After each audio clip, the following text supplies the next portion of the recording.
YCP అధినేత జగన్ మాట్లాడుతున్నారు. ఇప్పుడు ఆ లైవ్ చూద్దాం. During the course of evaluation, they stated that although the corrections were made by them, they had inadvertently omitted to affix their initials against some of the corrections. The examiners attributed this omission to oversight during the evaluation process and denied that the corrections had been made by any unauthorized persons.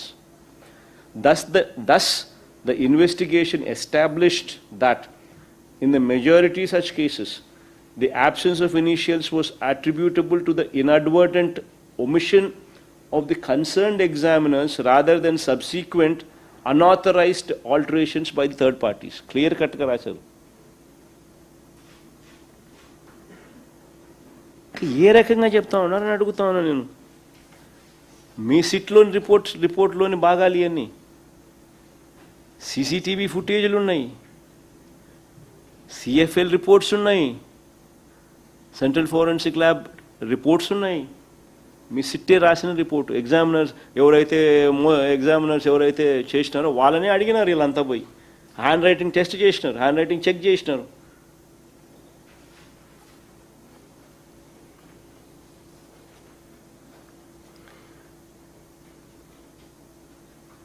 SIT నివేదికలో ఎగ్జామినర్సే సవరణలు చేశారని, బయట వ్యక్తులు మార్చే అవకాశం కూడా లేదని క్లియర్గా చెప్పినారు.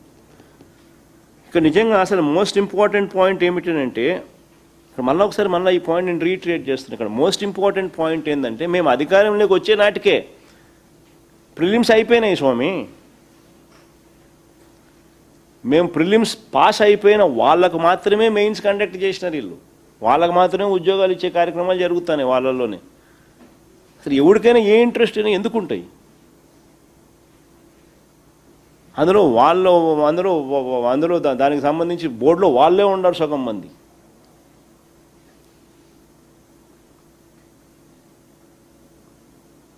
ఎవడైనా ఎందుకు చేస్తారు? ఆయన చేసేవాళ్ళు ఇక్కడ చేసేవాళ్ళంతా వీళ్ళంతా ఏమన్నా చిన్నోళ్ళ, ఏమన్నా పెద్ద పెద్ద ఆఫీసర్లు ఈ పక్క కూడా.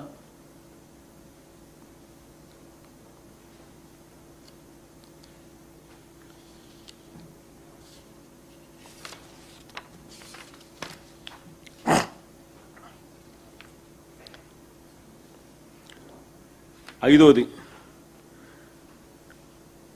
ఒకసారి దిద్దిన తర్వాత కరెక్షన్స్ చేశారని చెప్తున్నారు. ఒకసారి దిద్దిన తర్వాత కరెక్షన్స్ చేశారట.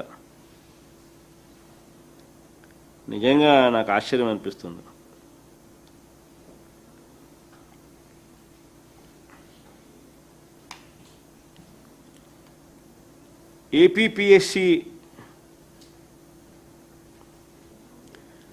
ఏపీపీఎస్సి పేపర్లో ఎవాల్యుయేషన్ అనేది నిజంగా ఎలా జరుగుతాయి అనేది ఒకసారి అర్థం కావాలి.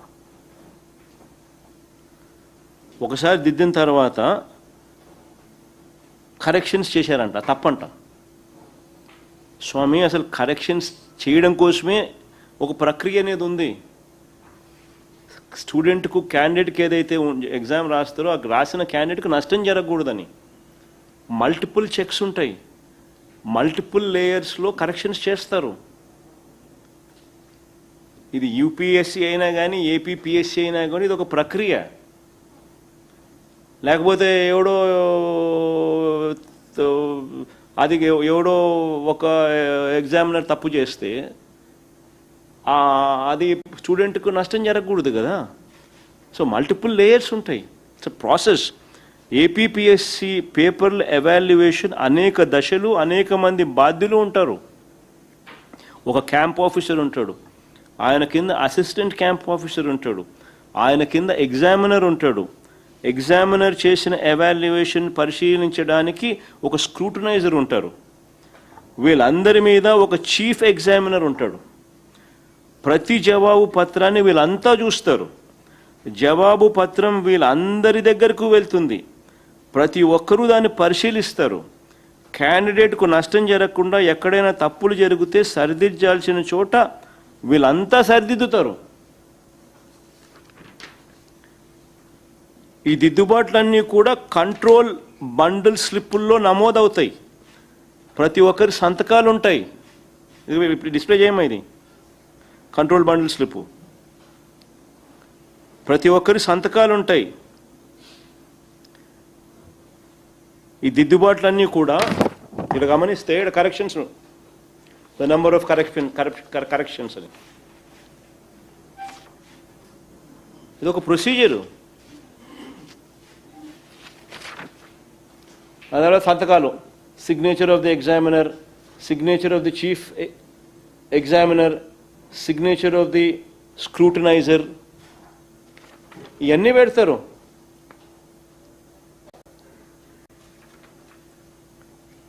ఇంకా ఇంకోటి మీ అందరికీ తెలియాల్సిన అవసరం ఏంటంటే ఏ పేపర్ ఎవరిది అని, ఏ స్టూడెంట్ది అని ఎవరికీ తెలియదు. బార్కోడ్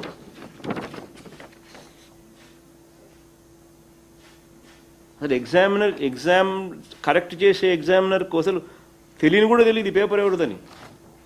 స్టూడెంట్ పేరు ఉండదు, బార్కోడ్ ఉంటుంది అంతే. మన సీసీటీవీ ఫుటేజ్లు కూడా కొత్తగా యాడ్ చేసినారు. సీసీటీవీలు కూడా ఎట్లా చేస్తారండి? అసలు ఈ దిద్దుబాట్లన్నీ కూడా కంట్రోల్ బండిల్ స్లిప్లో నమోదవుతాయి. ప్రతి ఒక్కరి సంతకాలు ఉంటాయి. సవరణలు అనేవి ఎవాల్యుయేషన్ ప్రక్రియలో ఒక భాగం. ఏపీపీఎస్సీ అయినా సరే, యూపీఎస్సీలో అయినా కూడా. ఇంకా సుప్రీంకోర్టు జడ్జిమెంట్ కూడా ఒకటి ఉంది, అది కూడా చూపించము ఒకసారి.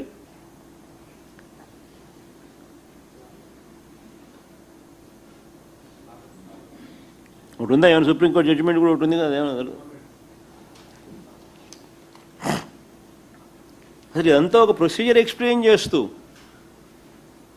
ఈ చీఫ్ ఎగ్జామినర్ ఎవరైతే ఉన్నారో చీఫ్ ఎగ్జామినర్ డ్యూటీని కూడా చెప్తూ, చీఫ్ ఎగ్జామినర్ కూడా last authority to even also make corrections.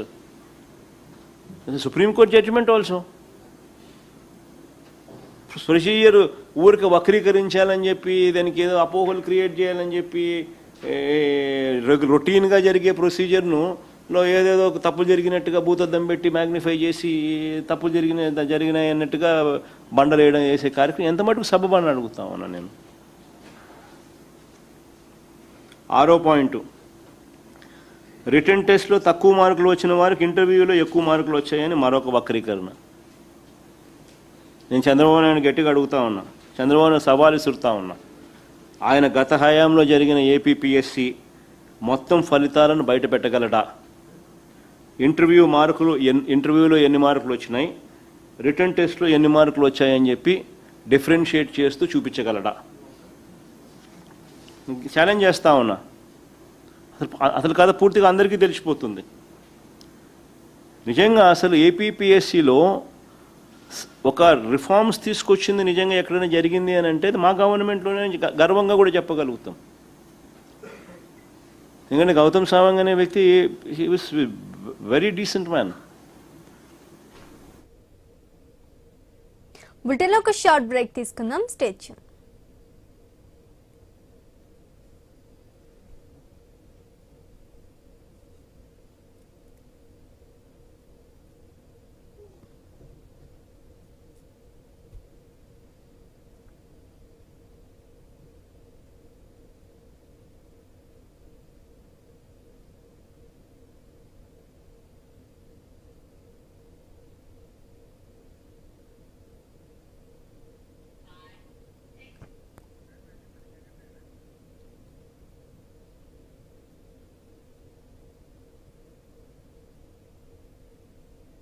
Welcome back. YCP అధినేత జగన్ మాట్లాడుతున్నారు. ఇప్పుడు ఆ లైవ్ చూద్దాం. 2 అయిన తర్వాతనే ఎగ్జామినేషన్ సెంటర్లోకి స్టూడెంట్ అపేర్ అవుతాడు. తొలిసారిగా ప్రతి పరీక్ష హాల్లో సీసీ కెమెరాలు తీసుకొచ్చినారు.